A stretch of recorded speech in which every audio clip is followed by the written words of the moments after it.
Bem-vindo, esse é o Histórias da... O traficante Luiz Carlos da Rocha, o Cabeça Branca, completou 58 anos na última terça-feira, dia 11, numa cela de cerca de 7 metros quadrados na Penitenciária Federal de Catanduvas, no Paraná. Longe do luxo da vida milionária, o aniversário foi comemorado sozinho em uma cama de concreto ao lado uma pia, um sanitário, uma mesa e um chuveiro. Comeu o prato do dia, arroz com feijão, filé de peixe à milanesa, polenta, salada de repolho com cenoura, farofa e, de sobremesa, frutas. O bandido foi levado para o presídio de segurança máxima no dia 4, depois de ser preso 4 dias antes na cidade de Sorriso, em Mato Grosso, numa operação da Polícia Federal que poderia virar roteiro de cinema. Cercada de sigilo, a ação levou 1 ano e 6 meses sendo planejada por um grupo restrito de apenas 8 policiais federais. Tanto zelo tinha motivo, por 2 décadas, o criminoso viveu como um fantasma, procurado pela polícia brasileira e de vários outros países como o maior traficante de drogas da América Latina, e com o nome na difusão vermelha da Interpol. Uma fama no submundo do crime que só pode ser comparada à de outro notório bandido, o colombiano Pablo Escobar, morto na cidade de Medellín, na Colômbia, em 1993.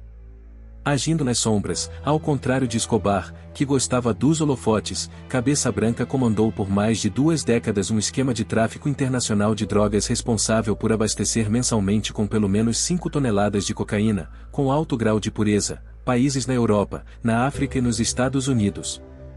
No Brasil, seria o principal fomentador da guerra travada entre quadrilhas rivais de criminosos no Rio e em São Paulo, fornecendo cocaína mais barata e sem tanta pureza para bandidos ligados às maiores facções do país. Em mais de 20 anos de atividades no crime, a Polícia Federal estima que ele tenha reunido uma fortuna em bens que chegariam a pelo menos USS 100 milhões, cerca de 325 milhões de reais, e movimentado uma cifra superior a RS 1,2 bilhão. Valores que transformam Luiz Femando da Costa, o Fernandinho Beiramar, e Marcos Williams Erbas Camacho, o Marcola, bandidos classificados como barões das drogas no continente, como criminosos pés de chinelo. Não há ninguém do nível de Cabeça Branca sendo procurado pela Polícia Federal no momento, com tanto dinheiro e longe de aplicar aos concorrentes a violência empregada por outros traficantes, incluindo o colombiano retratado nas telas do cinema. Cabeça Branca acumulou respeito no crime. Um caminho que foi cimentado com muita discrição, diplomacia e com o pagamento de valorosas mesadas. Segundo policiais federais, o bandido espalhou corrupção comprando o silencio daqueles que teriam o dever de dé-lo. A PF tem informações de que o traficante teria no bolso um punhado de políticos no Paraguai, incluindo na suspeita senadores e deputados ou outros tantos no Brasil, em especial na região de fronteira com o Paraguai. Teria comprado ainda, com gordas propinas, servidores públicos estaduais e federais em Mato Grosso do Sul, Paraná, Santa Catarina, Rio Grande do Sul e São Paulo, além de supostamente pagar pelo apoio de funcionários dos portos de Santos e Itajaí, por onde escoava sua mercadoria. Delegado, Vero Pablo Escobar do Brasil. Para identificar toda a rede usada pelo criminoso na ocultação de bens, os policiais federais devem pedir esta semana a quebra dos sigilos bancário e fiscal de cerca de 30 pessoas ligadas a Luiz Carlos da Rocha. Um número ainda considerado pequeno. Na relação de alvos estão parentes e uma rede de laranjas que o bandido usava para lavar sua fortuna.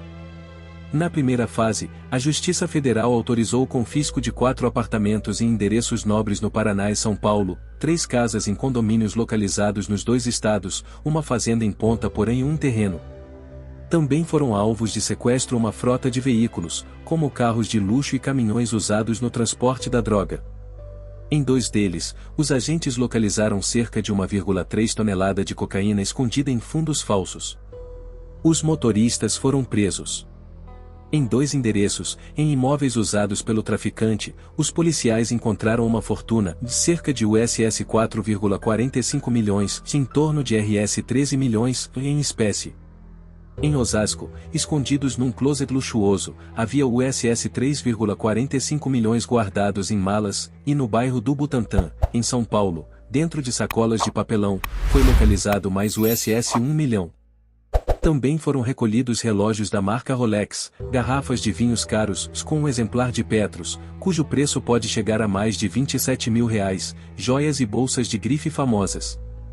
Essa parte do material ainda não foi avaliada.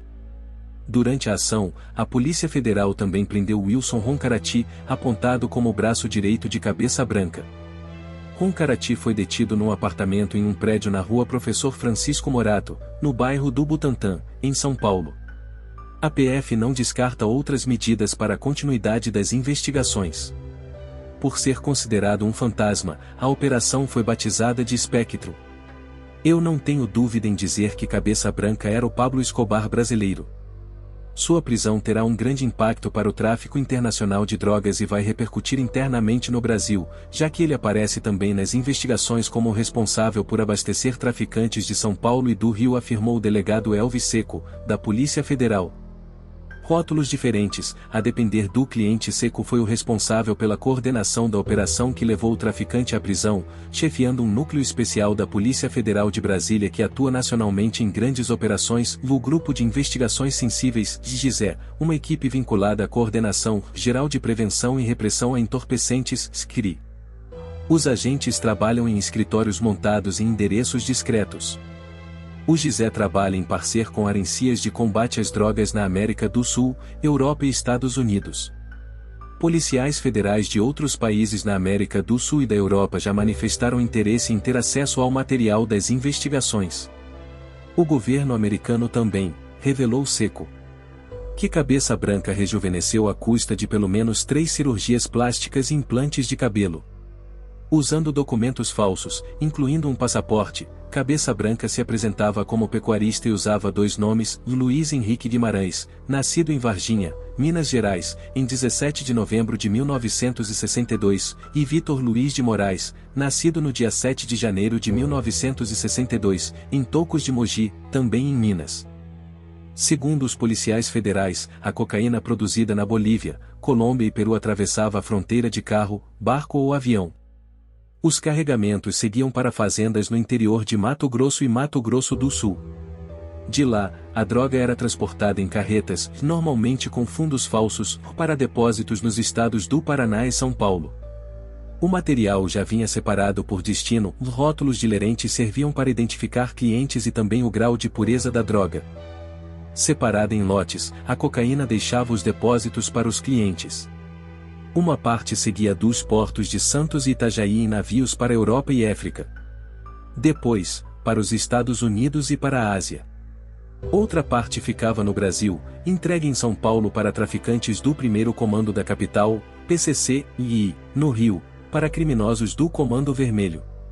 A pesquisadora Maria Isabel Couto, da Diretoria de Análises de Políticas Públicas, SDAP, da Fundação Getúlio Vargas, CFGV, lembrou que a operação que levou Cabeça Branca à prisão foi deflagrada pouco mais de um ano depois da emboscada na fronteira do Paraguai com o Brasil que terminou com a morte do traficante Jorge Rafaat. A prisão de Cabeça Branca pode ser uma boa notícia, desde que não seja uma ação pontual. E preciso que o governo federal entenda o papel essencial que desempenha no enfrentamento de um dos principais problemas de segurança pública no Brasil, afirmou Maria Isabel. De hábitos refinados, apreciador de carros velozes, vinhos caros e ternos sob medida, o traficante Luiz Carlos da Rocha, o Cabeça Branca, pretendia se matricular num curso de culinária para melhorar seus dotes na cozinha. Queria cozinhar melhor, já era bom, dizem os amigos. Pouco antes de ser preso, chegou a visitar 2 chefes em São Paulo. A habilidade no fogão era apenas mais um hobby. Com o tempo virou também sua arma mortal para conquistar mulheres bonitas. Foi casado 4 vezes e teve 4 filhos. A última delas, Fernanda Benedito da Silva, de 23 anos, foi ilcada para prestar esclarecimentos quando o marido foi preso pela Polícia Federal. Os 2 dividiam uma casa de alto padrão, com piscina, na rua Santa Bárbara, na área nobre de Sorriso, em Mato Grosso. Tinha cachorro e empregada.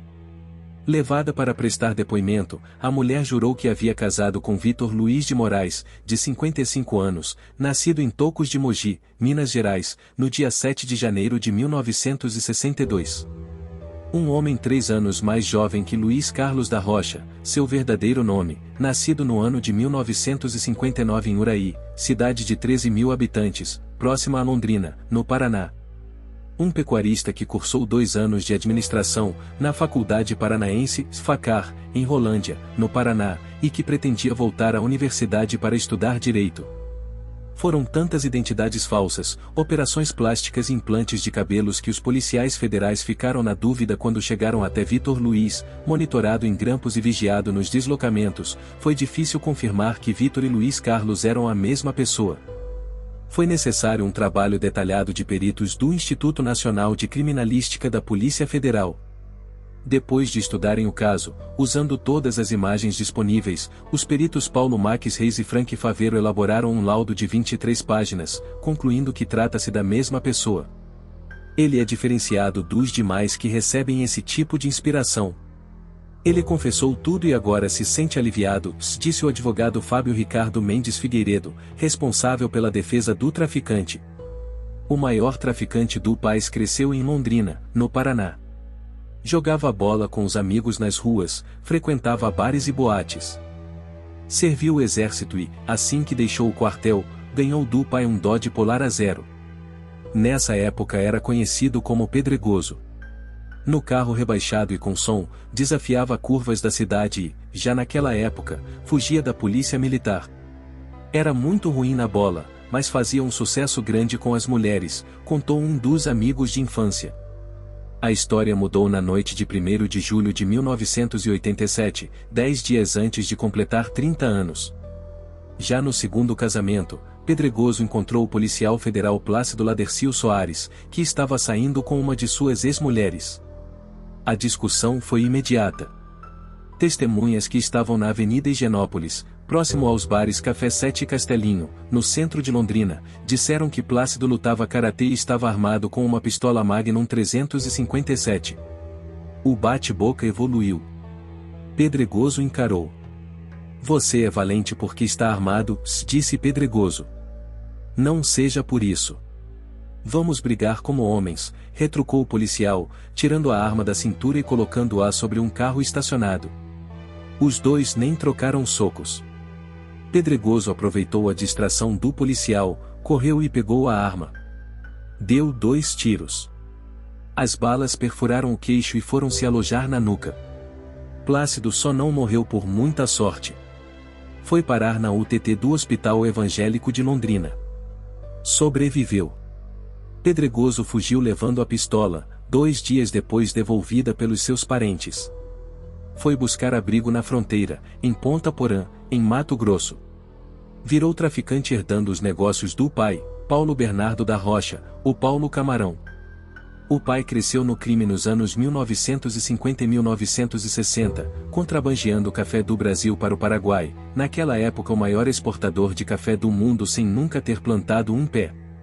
O pai tinha uma fazenda na fronteira usada para escoar o café contrabandeado, muito valorizado no Brasil por causa do aperto na fiscalização do Instituto Brasileiro de Café, IBC. Virou uma espécie de ouro negro, porque os paraguaios compravam a saca por preços até 70% maiores do negociado no Brasil. Luiz Carlos ficou na fronteira, foragido, até descobrir que o negócio do futuro era o tráfico de drogas. Quando reapareceu no radar da PE, virou o cabeça branca, deixando o contrabando de café para assumir o tráfico de cocaína, herdando toda a logística do pai.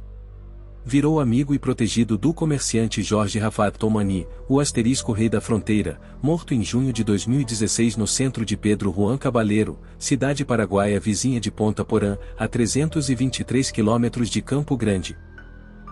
Virem membro do canal por apenas R$ 2,99. Histórias e vídeos novos todos os dias com imagens exclusivas que garanto que dificilmente você já viu.